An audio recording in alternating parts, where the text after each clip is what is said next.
This is the Ielts listening test.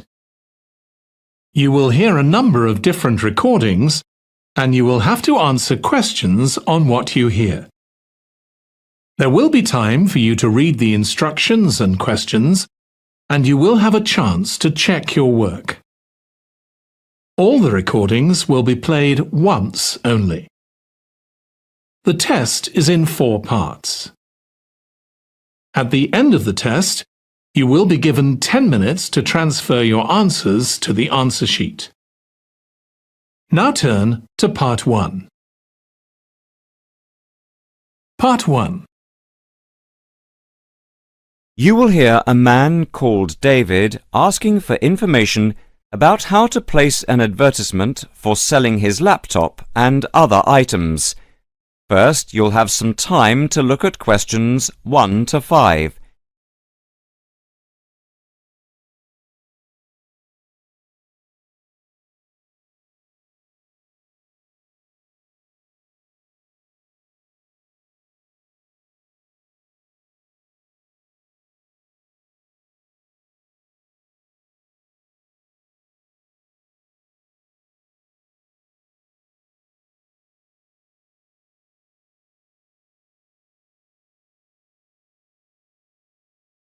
Listen carefully and answer questions 1 to 5.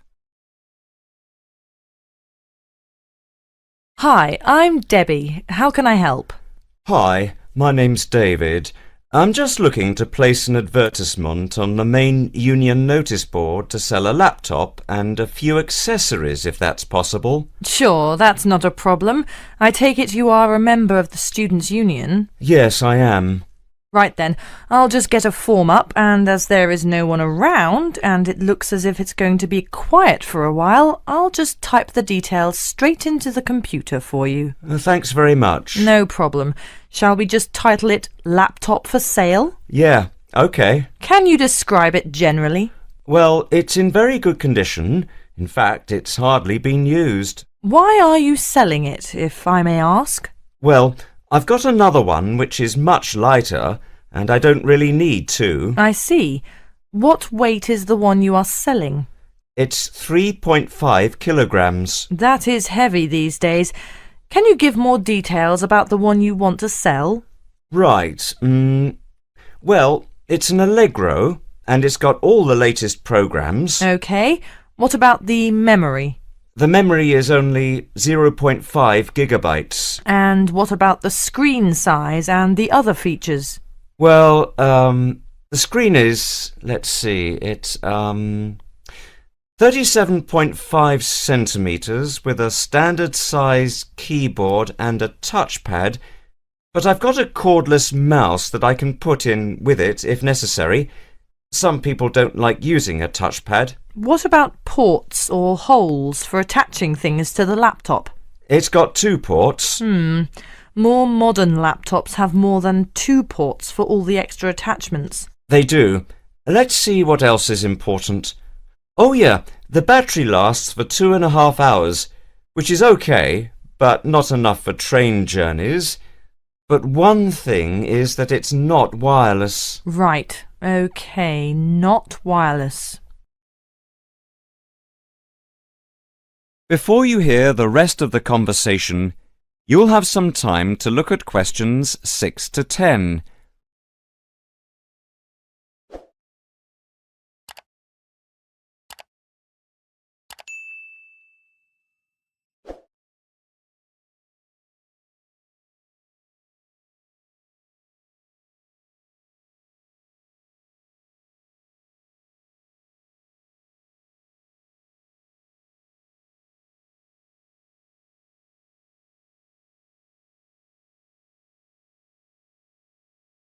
Now listen and answer questions 6 to 10. Anything else I can put on the advertisement? There's a webcam built at the top of the screen, and I can throw in a printer, a scanner and headphones, which I got with it in a special deal. It also comes with its own case for carrying it around. Actually, the case is quite smart. I'm hoping these things will help it sell. They should do. Right, I think I've got all that. How much do you want for it? That I'm not sure about. It's worth about £900 to £1,000 new. Yeah, but you won't get that much if it's used, and even if it's in good condition. What about £500? I doubt if you'd get as much as that. More like £200 or £300. If you look at the notice board, there is one on there which is comparable to yours, and it's not more than about £250, I think. As little as that? I'm afraid so. Shall we say £300? OK, put that. Can I take some contact details for the advert? The name's David Bristow. Bristow? Yes, that's it. And a mobile or email? Both if you want. That's 09875 423387. That's it. If you send the picture, I'll add it and print it out and stick it up for you. OK, I can get that to you today. Right, I'll type in here, advert placed the 22nd of October. Fine, and good luck with the sale. Thanks.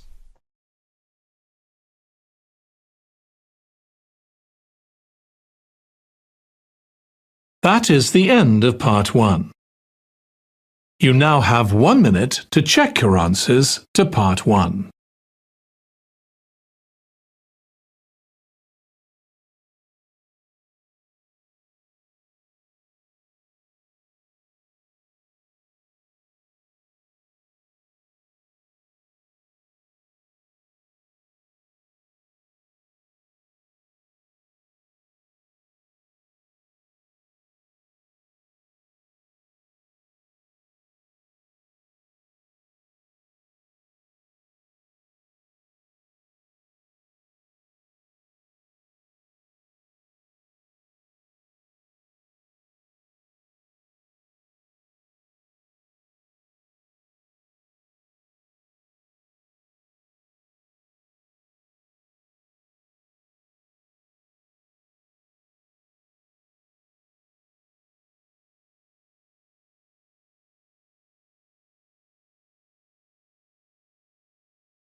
Part 2. You will hear an announcement made by an official for the preparation plans for the town's 250th anniversary celebrations. First, you'll have some time to look at questions 11 to 15.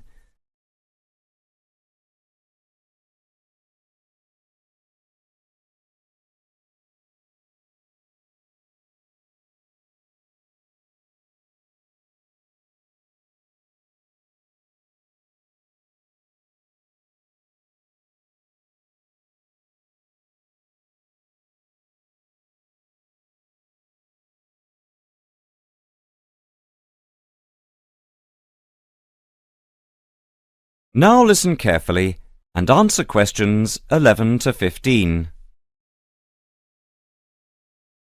And now for the preparation plans for the town's 250th anniversary celebrations.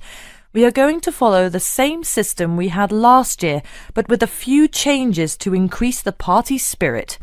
First of all, this time we are going to make the concert on the beach open to everyone without charge. This is because we have been given money by the council for the celebration, and also because last year we had so many problems with keeping people out who had not paid.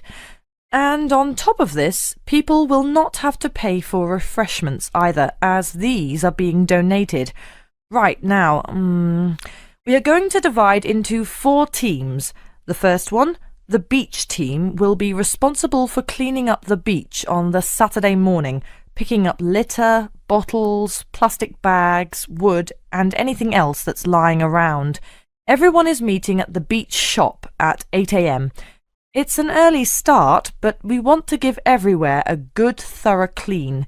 We have had permission from the council to close the beach to get it ready for the anniversary celebration on Sunday. The second team will be responsible for setting out seating in the square for the speeches and prize giving. Again, an early start is preferable, but the vans with the seats can't be there until 9 a.m. So shall we say that everyone should meet at the village hall at 9:30? Starting then will allow extra time if the vans are late. Before you hear the rest of the talk, you'll have some time to look at questions 16 to 20.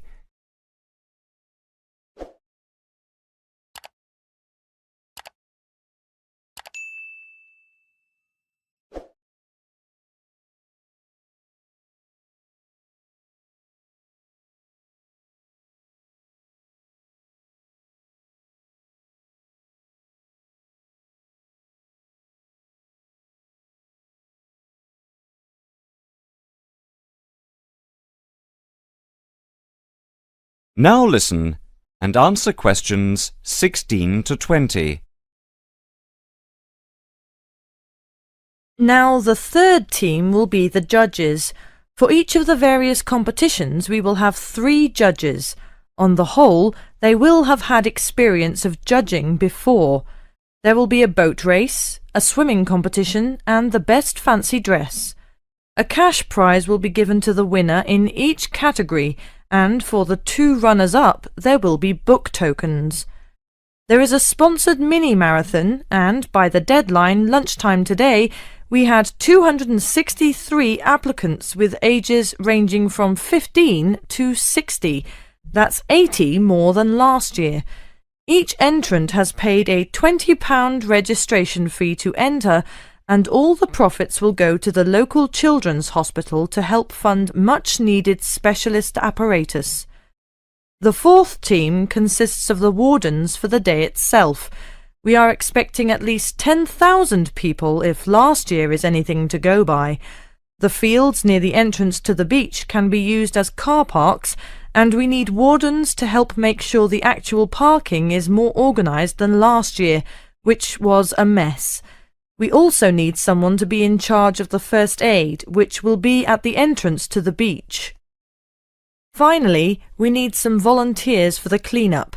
Last year we didn't do this very well, and so the council has agreed to provide large bags to collect all the recyclable material like glass and plastic, etc. But we have to deal with the rest like leftover food ourselves. We don't want to leave piles of rotten food around or dangerous bottles.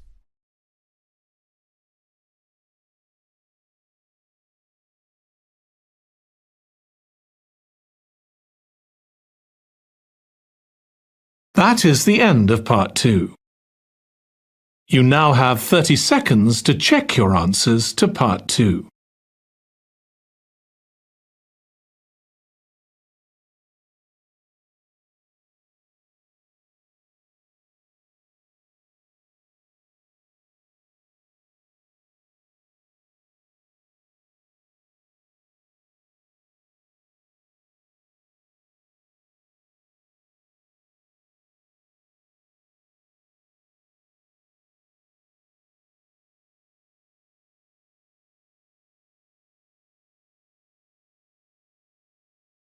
Part 3.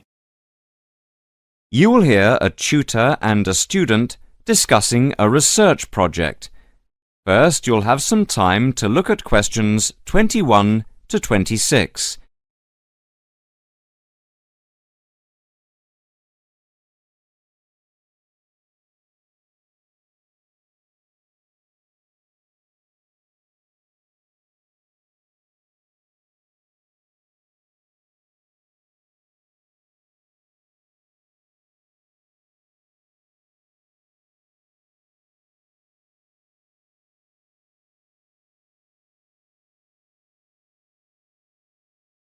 Now listen carefully and answer questions 21 to 26.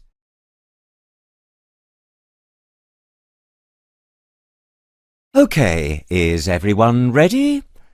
Over the past 2 weeks, we've been listening to different students giving a presentation on their research projects. So, for this morning's session, I'd like to invite Susan to take the floor. For my project, I looked at different types of study techniques and tried to ascertain what students' opinions of the different methods were. I began with lectures because, of course, they're something we're all familiar with. Now, the problem with lectures is that you have to sit and listen for quite a long time, sometimes maybe as much as 1 hour, yet people's average concentration span is only about 20 minutes.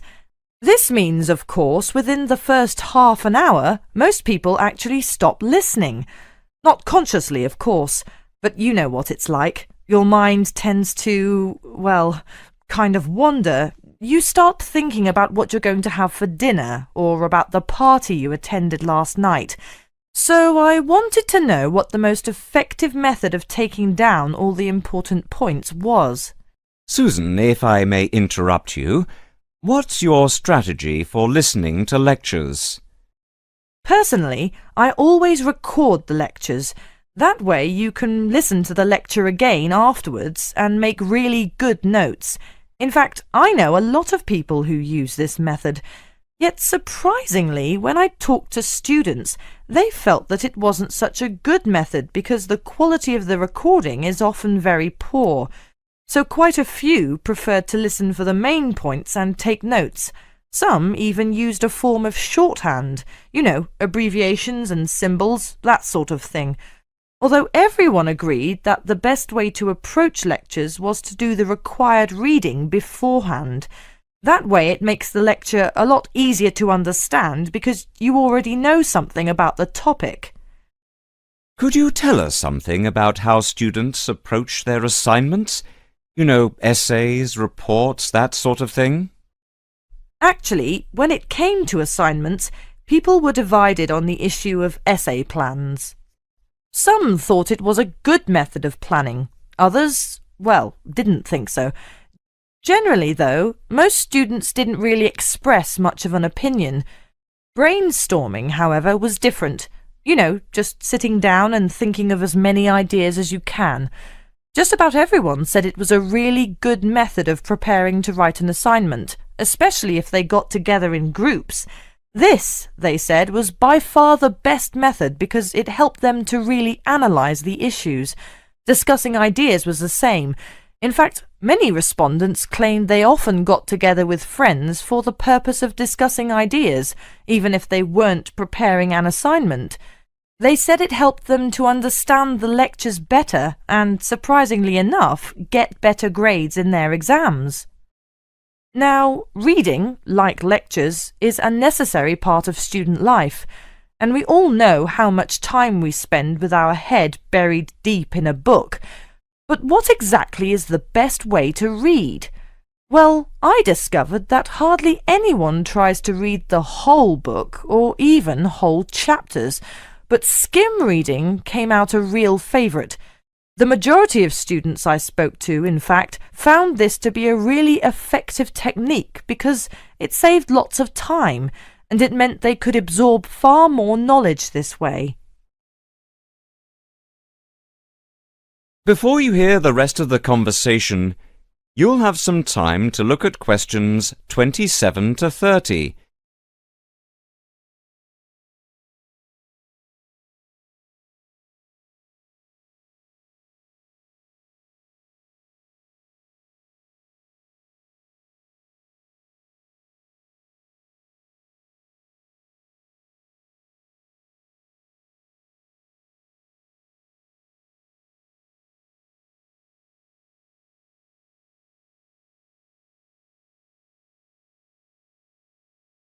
Now listen and answer questions 27 to 30. Susan, in your opinion, what do you think is the biggest problem students face at university? Time management. What I mean to say is that it's a much underestimated skill, and because it's underestimated, it's an area often neglected by students, especially young students who are used to other people planning their time for them. So I set about asking students exactly how they planned their time. Interestingly, however, nearly everyone said that time management was significant, yet few people actually used the technique. Most commented that they were too busy with their studies. When it came to studies, I found that the vast majority of students worked part-time, generally in the evening. which most respondents claimed was the best time to study because they'd been thinking about the subject all day and many ideas were fresh in their minds. In fact, they said having to work was the biggest burden they had because it meant they couldn't study in an evening and had to study on weekends instead, when they needed to relax and forget about their studies. A few of the respondents even said they got up early in the morning to study. On the whole, I found that time management is most people's biggest problem, and I feel that more should be done by the university to help students to plan their time more effectively. Sorry, Susan, but I'm going to have to ask you to start wrapping up now. We're quickly running out of time. OK, well, the final component of my research was the dreaded exams. Now, I don't know about you, but I really hate exams. But when I talked to the students, I found that some students actually liked them. They were very much in the minority, though, and most students preferred not to have them. I was, of course, interested to learn just how students prepare for their midterm and end-of-term exams, and here people were evenly divided on the issue. I found that most of the younger students preferred to cram. That is to say, they'd spend many hours just before the exam trying to learn as much as possible. Some even said they stayed up all night and never went to bed. And this was because they were too interested in their social life to pay much attention to exams during the term. Older students, however, were much more conservative. They tended to read much more widely and spend time thinking about the topic, making notes and so forth. They did revise, of course, but they rarely spent time cramming. Cramming, they said, is of no use because you only remember the information for the duration of the exam and forget it afterwards.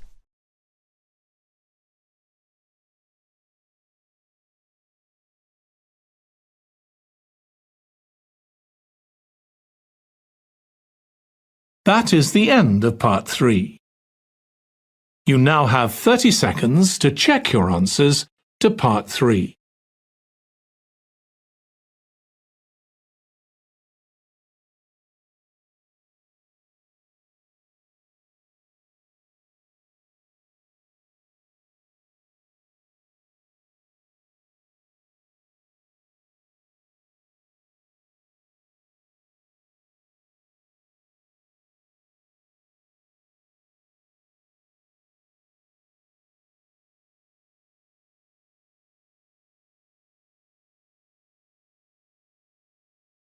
Part 4.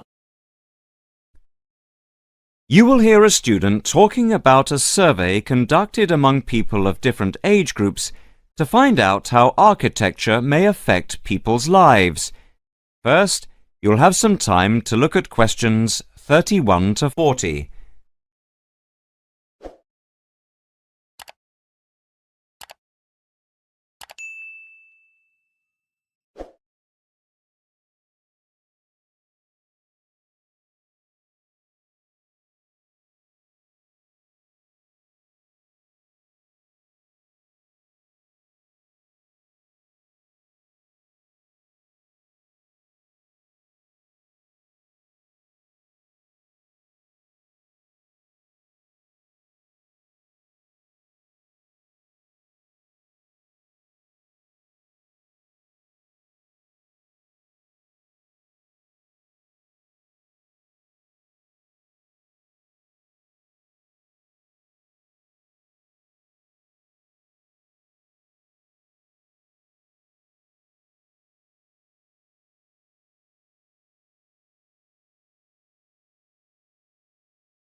Now listen carefully and answer questions 31 to 40.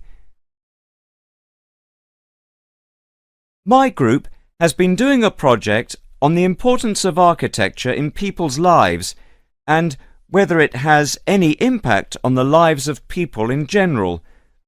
The main part I have played is in the collection of data to find out what effect, if any, various buildings have on people's mood, i.e., whether ugly buildings make people unhappy and whether beautiful buildings do the opposite.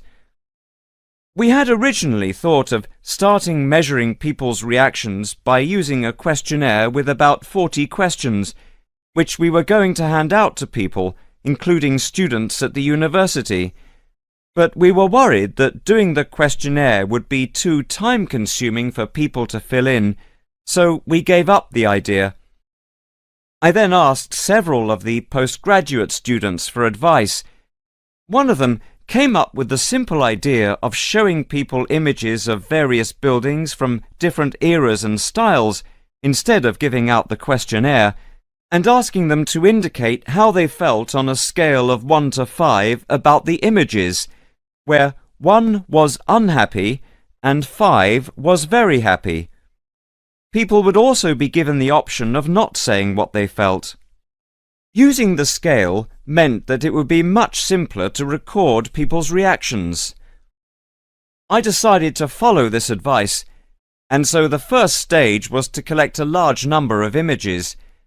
I used Google to print off colour images of views of houses and apartment blocks where people live, and different types of buildings where they work. I started with about 30 or 40 and reduced them to 10 images. Media resources in the Amory building at the Judd Street branch of the university helped me produce the final images. I had them blown up to A4 size, and we used colour rather than black and white to make the detail on the images clearer. We made 5 sets of images, and for protection when handling, we pasted the images onto hard card. Then, using a machine to wrap them with plastic, we laminated the cards. 5 of us targeted different age groups. We went to a local school where we obtained permission to ask a group of teenagers between 11 and 18. We also asked a sample of the general public, including tourists from all over the world, as they exited the Tate Modern in London, what they thought. We aimed to ask people from different age groups, namely 20 to 40 and 50 and over.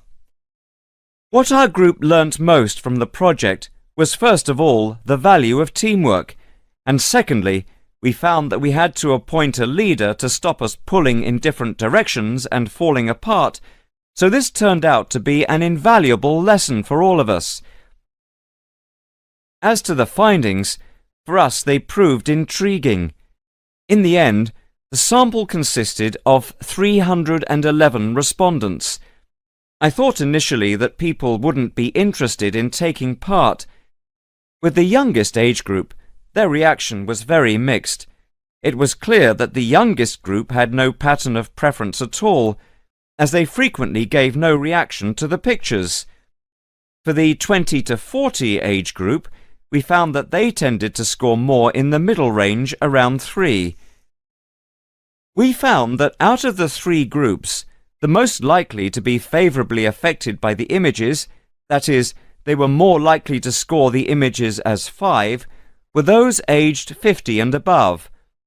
And nobody in this age group failed to say what their reaction was, which was unique for the 3 groups. In total, I have to say that about 71 people indicated that they had no reaction at all to an image.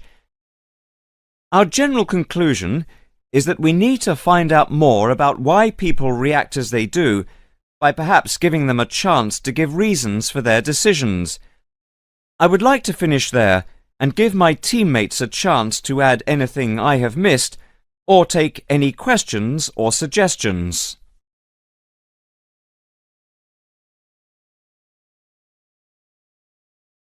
That is the end of part 4. You now have 1 minute to check your answers to part 4.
That is the end of the listening test.